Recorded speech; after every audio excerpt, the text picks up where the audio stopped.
You know, tariffs have been really a reason that I was able to settle almost all of the, I've settled 8 wars in 8 months. Not bad. I have one more to go. It's Russia, Ukraine, and I think we'll get there, but it's turned out to be nasty because you have two leaders that truly hate each other. You can't have it all, right? They hate each other beyond all else, and it makes it actually a little bit difficult. But we try, of the 8 deals, I would say because of tariffs, 4 or 5 of them were settled. It's an amazing thing, the power of tariffs in terms of our country. But tariffs have always been used against us. We never use them against anywhere else. And now you have a president that, for national security reasons and other reasons, is using them. And we've become a very rich nation again and a very secure nation again. But we've also become a nation that used that power of tariffs and the power of trade to settle 5 of the 8 wars that I settled. I settled 8. I'm very proud of that. Nobody else has settled 1. I don't think there's been an American president that settled 1. I think there probably hasn't been, outside of the 2 countries involved, or however many are at war. I don't think there's ever been an outside country that settled a war, period. So I settled 8 in 8 months. I'm proud of that. Now, in the meantime, I'm running a country that's, right now, we're the hottest country anywhere in the world. We were dead. A year and a half ago, we were a dead country. Now we're the hottest country in the world, economically and otherwise. So, but I will say this, Australia pays very low tariffs, very, very low tariffs. In fact, Australia pays among the lowest tariffs. Please, go ahead, please. There's been concern in Australia that it's taken 9 months to get this meeting. Have you had any concerns with this administration, with its stance on Palestine, climate change, or even things the ambassador said about you in the past, the Australian ambassador? I don't know anything about him. I mean, if he said bad, then maybe he'll like to apologize. I really don't know. Did an ambassador say something bad about him? Don't tell me. I don't. Where is he? Is he still working for you? Yeah. You said bad? Before I took this position, Mr. President, I don't like you either. I don't, and I probably never will. Go ahead. No, you went. Go ahead. Behind you, President. Mr. President, your Secretary of the Navy said there will be some clarifications around some ambiguities on AUKUS. Can you tell us? Well, he'll get that taken care of. These are just minor details that he'll take care of. John, you're going to get that taken care of, right? There shouldn't be any more clarifications because we're just going now full steam ahead building. Yeah, please. Thank you. Mr. President, are you now satisfied with Australia's defence investment, or do you want Australia to invest more in defence? Well, I'd always like more, but they have to do what they have to do. You know, you can only do so much. I think they've been great. They're building magnificent holding pads for the submarines. It's going to be expensive, too. You wouldn't believe the level of complexity, right, and how expensive it is. They're building tremendous docking because they have a lot of ships and a lot of things happening. And I think their military has been very strong, very, very strong. Over here, please. Mr.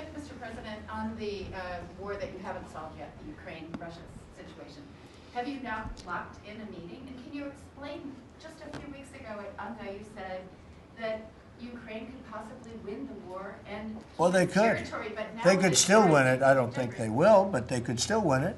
I never said they would win it. I said they could win. Anything can happen. You know, war is a very strange thing. A lot of bad things happen, a lot of good things happen. If you look at the Middle East, I would say prior to us hitting Iran so hard, we could have never made that deal because you would have had a dark cloud over the Middle East when we took out their nuclear capability, which was one of the great military maneuvers of all time. It was flawless. You saw that. Yeah.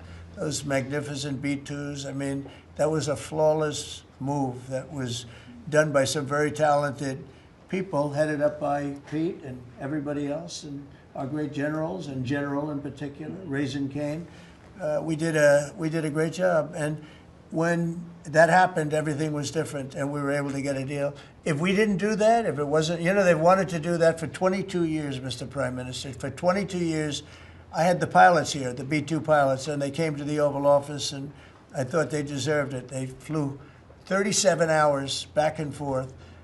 We had 52 tankers up there. We had a lot of planes up there with them, but they were the primary plane. But we had a lot of planes, F-22s and F-35s and F-6. We had a lot of planes.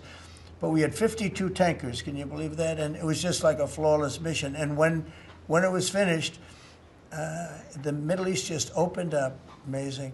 And they've wanted to do it for 22 years. The pilots came up to me, they said, you know, for 22 years we practiced this maneuver. 3 times a year for 22 years, our predecessors and us. These are now young pilots, you know, but they're older now, predecessors practiced it. And they said, we never had a president that would let us do it, but I let him do it.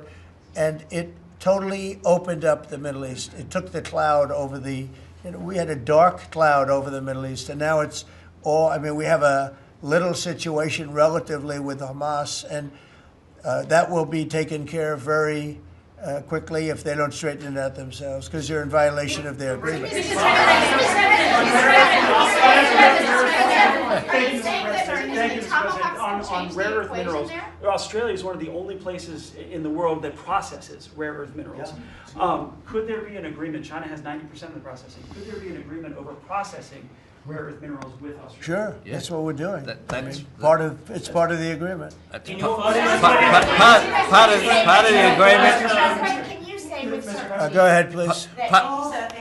Just, sorry. Yeah. On a follow-up on Taiwan, there are reports that you will come up, or China is pressuring you to not support independence for Taiwan in exchange for a trade deal. Well, I'm not going to talk about that. What I'll talk about, you and I will have that discussion in a couple of weeks when I'm in South Korea with President Xi. We're going to be talking about a lot of things. I assume that's going to be one of the things, but I'm not going to talk about that now. Yeah, please, go ahead. Mr. President, you just alluded to the violence in the Middle East. What steps is the administration taking to maintain the ceasefire at Well, this a lot of steps, and right now it's in the hands of others. You know, we have 59 countries that agreed to the deal. We have a peace in the Middle East for the first time ever. We made a deal with Hamas that, you know, they're going to be very good, they're going to behave, they're going to be nice, and if they're not, we're going to go and we're going to eradicate them if we have to. They'll be eradicated, and they know that. So they went in, and I don't believe it was the leadership, but they had some rebellion in there among themselves, and they killed some people, you know, a lot of people. But this is a violent group. You know, you probably noticed over the last 100 years, this is a very violent group of people. And they got very rambunctious, and they did things that they shouldn't be doing. And if they keep doing it, then we're going to go in and straighten it out, and it'll happen very quickly and pretty violently, unfortunately. Go ahead. Yeah, just following up on that question, when you say we are going to eradicate Hamas, Yeah. who is we? Does that include American boots on the ground? No, it won't be on the ground at all. We don't need to, because we have many countries, as you know, signed on to this deal. The way I view it, 59 countries, and unanimous. There's never been, nobody ever believed it was right. Countries that 4 months ago didn't like each other, and now they're all aligned together. I mean, we've had countries calling me when they saw some of the killing with Hamas, saying, we'd love to go in and take care of the situation ourselves. In addition, you have Israel would go in 2 minutes if I asked him to go in. I could tell him, go in and take care of it. But right now, we haven't said that. We're going to give it a little chance, and hopefully there will be a little less violence. But right now, you know, they're violent people. Hamas has been very violent. But they don't have the backing of Iran anymore. They don't have the backing of really anybody anymore. They have to be good. And if they're not good, they'll be eradicated.